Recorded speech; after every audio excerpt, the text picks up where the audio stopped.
اس کے دونوں بازو جکڑ لیا۔ زہرا نے پورا زور لگا کر خود کو چھڑانے کی کوشش کی لیکن ناکام رہی۔ زہرا جمال، اگر اپنی ماں کی حیرت چاہتی ہو تو چپ چاپ نکاح نامے پر دستخط کر دو۔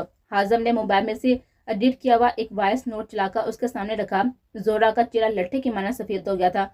حازم خان، یہ تم اچھا نہیں کر رہے، میں تمہاری زندگی کو جہنم بنا دوں گی، یہ میرا تم سے وعدہ ہے۔ اپنے وعدے پر قائم رہنا زہرا جمال، اور یہ تو وقت ہی بتائے گا کون کس کی زندگی جہنم بناتا ہے۔ 2 گھنٹے کے بعد اس سے اپنی یونیورسٹی ڈراپ کر گیا تھا۔ زہرا ایک ٹرانس کی کیفن میں گھر پہنچی تھی اور پھر کئی دن وہ اپنی بربادی پر ماتم کرتی رہی۔ اسے سمجھ نہیں آ رہی تھی کہ چند دنوں میں ایسی کون سی دشمنی نکل آئی تھی جو حازم خان نے اس کے ساتھ ایسا کھیل کھیلا تھا۔ سوچ سوچ کر اس کا دماغ پھٹنے کے قریب ہو گیا تھا۔ ممانی کے تانے تشنے ایک طرف، فاران تشویش اسے دیکھتا جو کسی بات کے جواب میں کوئی رسپانس ہی نہیں دے رہے تھے۔ حازم خان تو اگلے دن جا کر اس کو لانا چاہتا تھا لیکن آغا جان کی اچانک طبیعت خراب ہونے کی وجہ سے وہ مصروف ہو گیا تھا اور پھر اس دوران پورے 2 ماہ گزر گئے۔ وہ فراغت ملتے ہی وہ سب سے پہلے اس نے ننیال پہنچا تھا اور پھر وہاں پر ثانیہ بیگم ہی پہنچ آئی تھی۔ ان کا کہنا تھا کہ وہ اپنی لاڈو پلی بیٹی کو اس جہنم میں نہیں بھیجیں گے جہاں سے وہ جان چھڑا کر بھاگے تھے۔ اس کے راستے میں آگے تھے۔ حازم خان، تم زہرا کو یہاں سے لے کر نہیں جا سکتے، ہم کورٹ میں جائیں گے۔ بچپن میں کی گئی شادی کا کوئی وجود نہیں ہوتا۔ زہرا تمہارے ساتھ نہیں رہنا چاہتی۔ اگر تم میں ہمت ہے تو عدالت میں سامنا کرو جہاں پر یہ ثابت کر دوں گی کہ میری بیٹی کا نکاح بچپن میں اس کے دادا نے میری مرضی کے بغیر کروا دیا تھا۔ اس کی بات سن کر اس نے ہونٹ بیچ لیا۔ ٹھیک ہے، آپ بچپن کے نکاح کو نہیں مانتی لیکن اگر اب آپ کی بیٹی اپنی مرضی سے نکاح کرے گی تو آپ مان لے گی نا؟ کیا مطلب صاف ہے۔ ٹھیک 2 مہینے پہلے آپ کی بیٹی اپنی مرضی سے مجھ سے نکاح کر چکی ہے اور یہ رہا اس کا ثبوت۔ اس نے کورٹ کی جیب سے نکاح نامہ نکال کر ان کے سامنے ٹیبل پر رکھ دیا تھا اور پھر آغا جان کی خواہش کے احترام میں اس کو لے کر یہاں آیا تھا، حویلی میں، جس کی ان اونچی دیواروں میں عورتوں کے لیے ایک تحفظ کا احساس ہوتا تھا، جو آزادی پسند عورتوں کے لیے ایک قید خانہ تھا لیکن وفاشار عورتوں کے لیے ایک جنت اور سکون ہے۔ اپنے یک طرفہ احساسات کو بیوقوفی سمجھ کر ان پر ہنسنا، خوش گمانی کی دنیا سے نکل کر حقیقت کی دنیا میں آنا اس کے لیے مشکل تھا، مگر اس نے خود کو سنبھال لیا تھا کہ اس کے لیے جذبات سے بے خبر تھا۔ وہ نہ تو زبردستی کے دل میں اپنی جگہ کا، اپنی محبت کا بیج ڈال سکتی تھی اور نہ یوں اسے پا سکتی تھی۔ ڈرانے کی محبت کی عمر بس اتنی تھی، اس نے قسمت کا لکھا سمجھ کر قبول کر لیا تھا۔ حازم کی عنایات یاد آتی تھی تو اسے یقین نہیں آتا تھا کہ وہ اپنی زندگی میں اس لڑکی کو لے کر آیا ہے جس سے وہ نفرت کرتا تھا۔ کئی بار وہ اپنی نفرت کا اظہار کر چکا تھا لیکن پھر یکا یک نہ جانے کیا ہوا کہ اس کو لے کر آیا تھا۔ وہ جمال ماموں سے بہت محبت کرتا تھا، ان کے آخری وقت پر ان کے پاس تھا۔ وہ ممانی اور زہرا کو یاد کرتے کرتے اس دنیا سے رخصت ہو گئے تھے۔ تب سے اس کے دل میں ایک زہرا اور اس کی ماں کے لیے نفرت بڑھ گئی تھی اور وہ اس کا برملا اظہار بھی کرتا تھا۔ آغا جان نے اسے بہت سمجھایا تھا لیکن وہ بظاہر خاموش ہو گیا تھا، لیکن رانیہ کے سامنے وہ اپنے دل کی بڑاس نکال لیتا تھا۔ وہ اپنی خیالوں میں گم بیٹھی تھی جب دب سے وہ ساتھ آ کر بیٹھا، نکھرا نکھرا سا فریش چہرہ لیے، وہ تازہ غسل کیے ہوئے بالوں کو جیل سے جمائے ہوئے وائٹ کلر کی قمیص شلوار میں ملبوس، کاندھوں پر وائٹ شال ڈالے ہوئے اس کی چھاپ بھی نرال تھی۔ رانیہ نے اپنی نگاہیں چرا لی، اس کے فریش سے انداز سے وہ کچھ اور ہی سمجھے۔ وہ ابھی بہت محبت سے رانیہ سے ناشتے کی بابت پوچھ رہا تھا۔ تم نے ناشتہ کیا ہے؟ اس کے نفی میں ساتھ ہلانے پر اس کا ہاتھ تھامتے ہوئے اٹھ کھڑا ہوا تھا۔ چلو چل کر ساتھ ناشتہ کرتے ہیں۔ رانیہ کی نظر بے ساتہ گلاس ڈور سے نظر آتے ہوئے لان کی چپا بیٹھی ہوئی زہرا پر پڑی، جو گل داؤد پر بیٹھے ہوئے پرندوں پر نظر جمائے بیٹھے تھے۔ نارنجی رنگ کی قمیص شلوار پر ہم رنگا دوپٹہ رکھے وہ کہیں کی شہزادی لگے تھے۔ اس پر نظر اٹھا کر حازم کی طرف دیکھا، وہ بھی اس کو دیکھ چکا تھا۔ رانیہ کو اس کے تازہ سر لگے تھے۔ تم ایسا کرو رانیہ، ملازمہ کو ناشتہ لگا، میں اب بھی آتا ہوں۔ اس کا ہاتھ نرمی سے چھوڑے ہوئے بیرونی دروازے کی طرف بڑھ گیا تھا اور رانیہ کے دل میں ایک درد سا اٹھا تھا۔ وہ پرندوں پر نظریں جمائے بیٹھی تھی۔ اسے ان پرندوں پر رشک آیا تھا جو کبھی ایک شاہ پر بیٹھے تھے اور کبھی اچھل کر دوسری شاہ پر وہ گم سی انہیں ہٹکیلیاں کرتے ہوئے دیکھے تھے۔ جب اسے چہرے پر نظروں کی تپش محسوس ہوئی، اس نے نظر ہٹا کر اپنے سامنے دیکھا جہاں پر حازم خان آنکھوں میں سرد تاسلی اس کو دیکھ رہا تھا۔ کیا کر رہی ہو یہاں؟ دھوپ سینک رہی ہوں۔ تم تو میری زندگی جہنم بنانے والی تھی نا، ابھی تک تمہاری طرف سے جنگ کا آغاز نہیں ہوا۔ آپ کی بات زہرا کی آنکھوں میں چنگاریاں بڑھ گئی تھی۔ حازم خان، آج سے بلکہ ابھی سے تم اپنی زندگی کے برے دنوں کے لیے تیار ہو جاؤ۔ میں اپنی جنگ کا آغاز کر چکی ہوں۔ تمہیں خبر بھی نہ ہوئی؟ وہ ہلکا سا مسکرائی تھی اس کی مسکراہٹ پر ہاضم آنکھ کی مسکراہٹ سمٹی تھی. وہ کرسی دھکیل کر اٹھ گیا تھا جبکہ زہرا نے لان کے ایک کونے میں پڑی ہوئی آج جلی ہوئی فائل پر نظر جما دی تھی جہاں سے ابھی بھی ہلکا ہلکا دھواں اٹھ رہا تھا.